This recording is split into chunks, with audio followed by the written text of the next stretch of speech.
அல்லு அர்ஜுன் ராஷ்மிகாவோட ஆக்டிங்ல சுகுமாரோட இயக்கத்துல தேவி ஸ்ரீ பிரசாத்தோட மியூசிக்ல உருவாகிட்டு இருக்கிறது தான் புஷ்பா பார்ட் 2 படம். இந்த ஒரு படத்தை மைத்ரி மூவி மேக்கர்ஸ் தான் ப்ரொடியூஸ் பண்றாங்க. இந்த நிறுவனம் தான் அஜித் நடிச்சிட்டு இருக்க குட் பேட் அக்லி படத்தையும் ப்ரொடியூஸ் பண்றாங்க அப்படின்றது நமக்கு ஏற்கனவே தெரிஞ்ச ஒண்ணுதான். நேத்து புஷ்பா பார்ட் 2 படத்தினுடைய ப்ரமோஷன் விழா சென்னையில ரொம்பவே அழகா நடந்துச்சு. குட் பேட் அக்லி படத்தினுடைய முக்கிய அப்டேட்டை ப்ரொடியூசர் தெரிவிச்சது அஜித்தோட ஃபேன்ஸுக்கு ரொம்ப பெரிய ஆச்சரியத்தை உருவாக்கி இருக்கு அப்படின்னே சொல்லலாம்.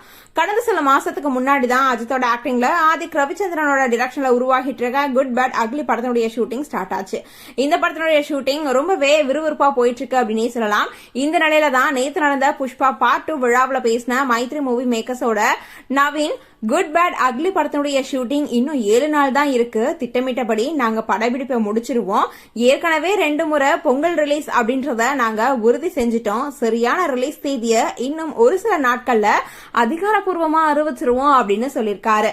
நாங்க தமிழ்ல நேரடியா தயாரிக்கிற முதல் படம் இதுதான் அப்படின்னும் இந்த படம் ரொம்ப பெரிய வெற்றி பெறும் அப்படின்ற நம்பிக்கை எங்ககிட்ட இருக்கு அப்படின்னு சொல்லியிருக்காரு. இதுக்கடுத்து குட் பேட் அக்லி படத்தினுடைய ஷூட்டிங் இன்னும் 7 நாட்கள் மட்டுமே மீதி இருக்கு அப்படின்னு சொன்னதுனால இப்போ அஜித்தோட ஃபேன்ஸ் மட்டும் இல்லாம குட் பேட் அக்லி எதிர்பார்த்து காத்துட்டு இருக்க எல்லாருமே ரொம்பவே சந்தோஷமா இருக்காங்க அப்படின்னு தான் சொல்லணும்.